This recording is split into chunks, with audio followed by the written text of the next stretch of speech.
O tema do aborto na esfera social já gera grandes discussões e divergências, e isso só se intensifica quando ele é abordado pela mídia e pela cobertura jornalística. Por ser um assunto que move a opinião pública e outros agentes de relevância política no país, poucas vezes casos cotidianos de aborto são noticiados com muita ênfase, apenas aqueles mais emblemáticos que acentuam alguma controvérsia entre a população ganham destaque. Então, contextualizando e trazendo alguns acontecimentos recentes, é possível notar certa similaridade entre os casos marcantes que circularam na mídia, como foi no Espírito Santo em 2020, o caso da menina de 10 anos que sofria estupros recorrentes e, após confirmar a gravidez, optou pelo aborto legal juntamente com a mãe. 2 anos depois, houve também o caso de uma menina em Santa Catarina, que com 11 anos ficou mantida em um abrigo por determinação da juíza para impedir que ela interrompesse a gestação fruto de estupro. Ambos os casos sofreram uma forte pressão religiosa de grupos radicais e anti-aborto, mesmo tendo garantido por lei o direito legal de abortar. Um caso recente do ano de 2023 foi de uma mulher indígena que morreu durante o trabalho de parto após ter o aborto legal negado no Paraná. Outras notícias sobre o assunto sempre o retratam de forma mais abrangente, que vão desde relatos pessoais, onde as mulheres podem contar sobre as suas experiências e episódios de aborto, pesquisas sobre o índice e o perfil de mulheres que abortam no Brasil, até dados sobre a violência obstétrica, o estupro e as alterações na legislação. Bom, e a partir do que já foi apresentado até aqui sobre este tema, a gente vai ver como a mídia e a imprensa brasileira se comporta com essa temática dentro dos veículos de imprensa. Agora a gente vai entender um pouco mais se a imprensa pode ou não influenciar a nossa opinião. Bom, no Brasil a gente sabe que o aborto tem uma temática relevante e que gera bastante discussões. Como isso pode ser tratado e como isso pode ser influenciado dentro da mídia brasileira e da imprensa, né, que faz essa divulgação desses fatos e a repercussão de casos que tenham a ver com o aborto. Das notícias que são publicadas nos veículos de imprensa a partir deste tema, a gente pode ver como que a mídia ela retrata isso e ela leva isso ao público e também alguns jornais que chamam a atenção para ter os famosos cliques, né, para ter a famosa audiência. Então, para entender primeiro esse caso que eu vou mostrar agora, a gente precisa saber quando que o aborto é descriminalizado aqui no Brasil. Existem 3 situações em que a mulher pode realizar o aborto legal, sendo uma delas quando a mulher é vítima de estupro, quando oferece risco à vida e, mais recentemente, em 2012, o aborto foi permitido quando não há desenvolvimento cerebral do feto.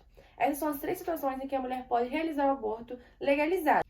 Agora, analisando as notícias publicadas, a partir destes casos, a gente pode ver e perceber como a mídia trata essa situação e a repercussão que ela causa na sociedade. Os principais jornais, a forma sucinta de tratar esses casos, ou até mesmo mais breve, somente dar a informação sem adentrar em detalhes. Às vezes, só chamam a atenção para o vídeo, para o clique, para aquela notícia que vai trazer a pessoa para dentro do seu site. Um dos casos em que a imprensa chamou o clique foi no caso da menina, da criança de 11 anos aqui do estado do Espírito Santo, que sofreu uma série de abusos pelo seu tio, no interior de São Mateus. O caso tomou notoriedade nacional.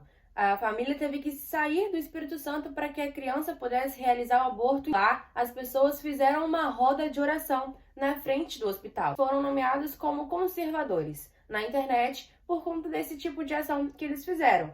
E os veículos usaram essa ação para chamar os cliques. Os grandes jornais dão informação curta, fazendo com que a notícia seja breve.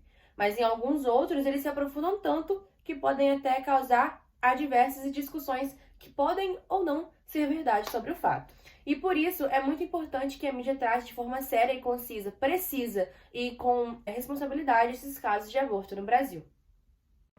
Essa análise das matérias de jornalismo digital sobre aborto revela que, de maneira hegemônica, a imprensa brasileira trata o tema de acordo com a legislação vigente. Em linhas gerais, a imprensa brasileira fala do aborto de maneira neutra, informando sobre as leis vigentes e os casos concretos que envolvem o tema.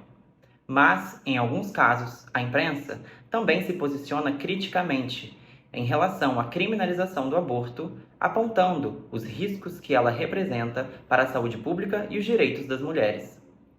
Um exemplo de abordagem neutra da imprensa sobre o aborto é a matéria Aborto, o que diz a lei da interrupção da gravidez no Brasil e nos Estados Unidos, publicada pelo jornal O Globo em 2023. Essa matéria explica as leis brasileiras sobre o aborto, as exceções à criminalização do procedimento e as estatísticas sobre o número de abortos realizados no país comparado com a legislação estadunidense. Já um exemplo de abordagem crítica da imprensa sobre o aborto é a matéria Criminalização do aborto é uma violência contra as mulheres, publicada pelo site É o País Brasil em 2022. Além das matérias Criminalização do aborto põe em risco saúde e vida de mulheres no país, destacam especialistas, e a criminalização do aborto e as violências do patriarcado, publicadas pelo jornal Brasil de Fato, que argumentam a criminalização do aborto é uma violação dos direitos humanos das mulheres, pois impede que elas tenham acesso a um procedimento seguro e legal. A imprensa brasileira realmente desempenha um papel importante na discussão sobre o aborto, informando a população sobre as leis vigentes e os argumentos favoráveis e contrários à descriminalização do procedimento. No entanto, ainda é necessário que a imprensa dê mais espaço para a voz de mulheres que já realizaram abortos, para que elas possam compartilhar suas experiências pessoais e perspectivas.